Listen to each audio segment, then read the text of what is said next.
You didn't tell me this was going to happen, Luffy. Welcome back to the weekly chat where, frankly, I'm devastated. I'm going to go ahead and say that there's spoilers ahead, even though the part of One Piece I'm talking about has long since passed. It's been, probably going on 2 years since this stuff aired. But at the same time, it's still nearly 1,000 episodes into One Piece, so there's a lot of people that probably have no idea what's going on. Now I have an idea of what's going on.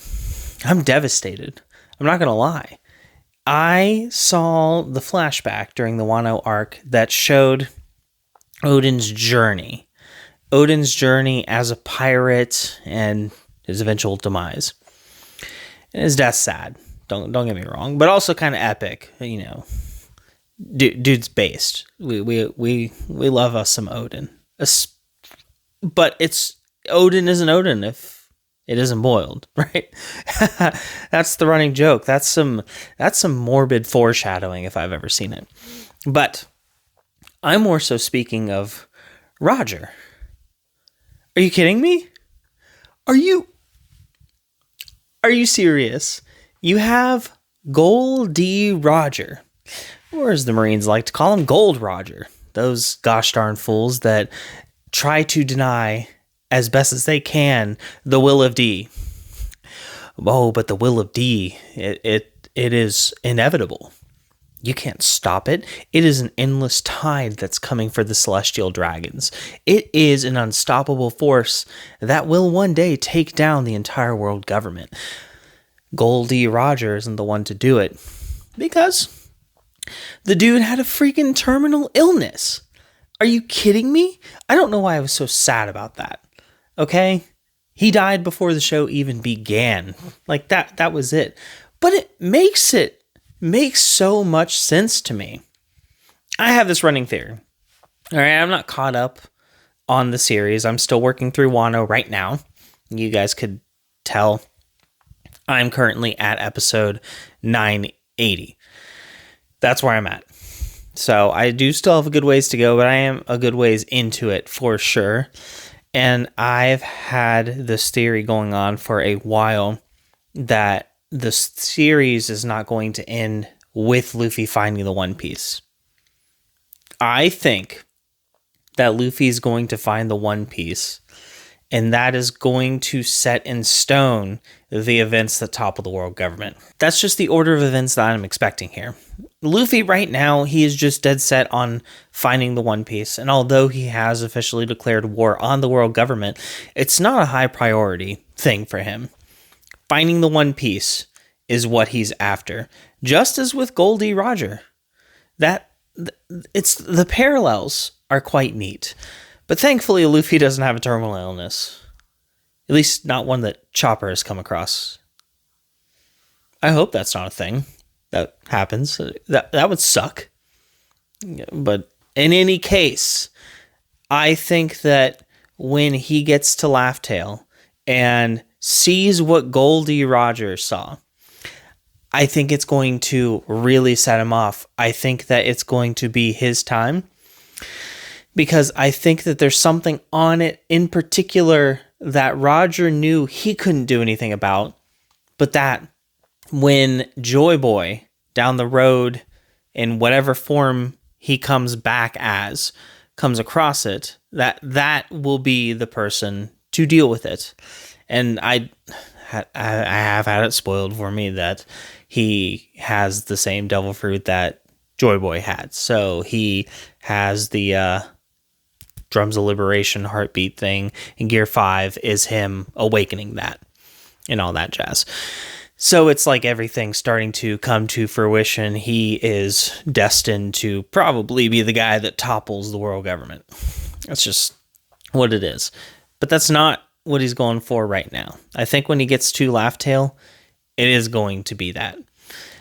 And it's crazy to me to see, because now, as time has passed, we've seen these characters that have been influenced by Roger in one way or another, and how that influence directly ties to Luffy.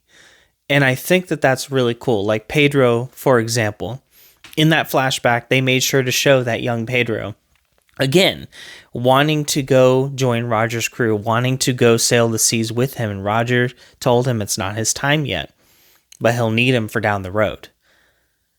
And I think that's part of what he had in mind, that it wasn't him, it was the next person to take up the mantle and go for what he went for.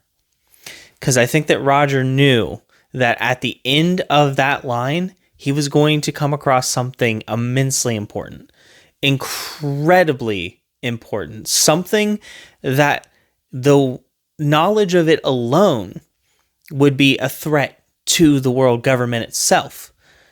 But at the same time, by the time he got there, there was months at most left to live. That's it.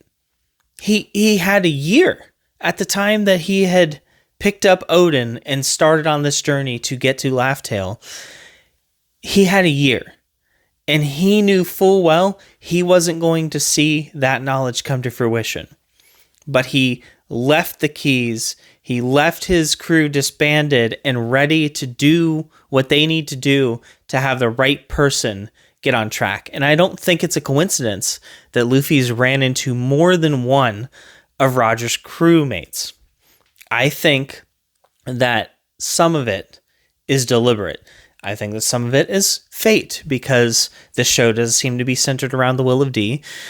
There is, in fact, a lot of fate at play, but you look at characters like Rayleigh, and what he decided to do was no less than intentional. He decided to train Luffy, Monkey D. Luffy, who he knew was Monkey D. Luffy.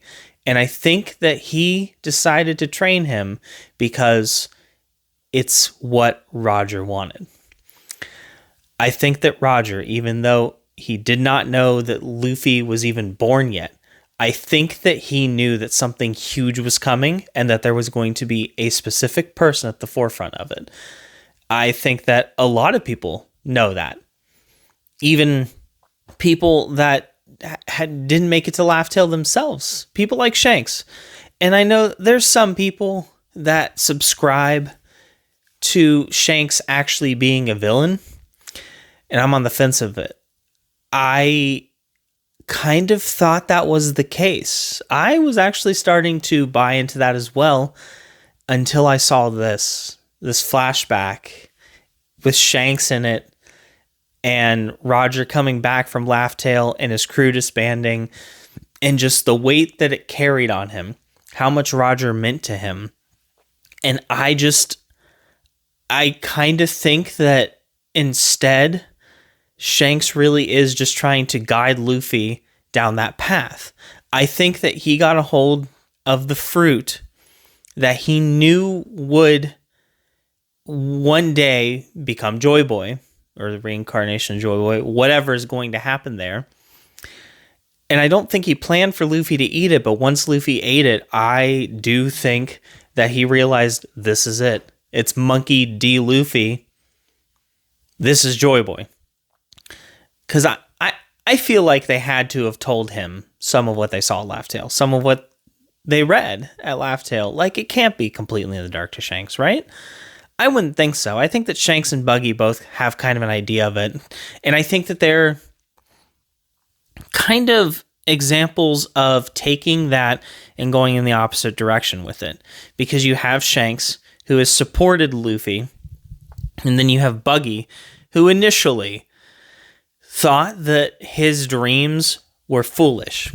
And when you sit there and you look at that from the perspective of someone that's now watched all this stuff, it's wild to me that Buggy took Luffy and tried to execute him at the same spot that Roger was executed at, knowing full well Luffy has eaten the gum fruit. Probably, honestly, knowing that that fruit is the one and that he's Monkey D. Luffy, he's probably destined. But Buggy, who lost his captain because his captain had a terminal illness, this great man, this heck of a guy, a great guy, Gold D. Roger, who couldn't beat a terminal illness, who didn't deserve to die the way that he did. I think that when he saw him on the execution platform, I think he just lost all sense of destiny, of fate, of hope in that type of future. And he just became a typical scoundrel, a typical pirate. That's just what he became. Shanks, I think, went the opposite direction. I think that he made it a big goal of his to help create the future that Roger was expecting. I think that he started to make it a goal to find that fruit, to make it happen. I think that the two of them just went down the opposite paths. I just think it's all fascinating. I think that Rayleigh knows a lot, because I think that they state in it that Roger had some personal words with Rayleigh, and I don't think that it was just like a personal goodbye. I think it was Roger passing on information and maybe plans, ideas of how to move forward. And I think that Rayleigh is going to play an important part in the future too. I don't think that his story is done either. I'm excited. I'm going to go watch another episode because they are about to start that raid. And that's it. I know this wasn't a super hilarious video, even though I'm a comedy channel. But hey, check out this skit, please. I would really appreciate it. And I'll catch you guys next week.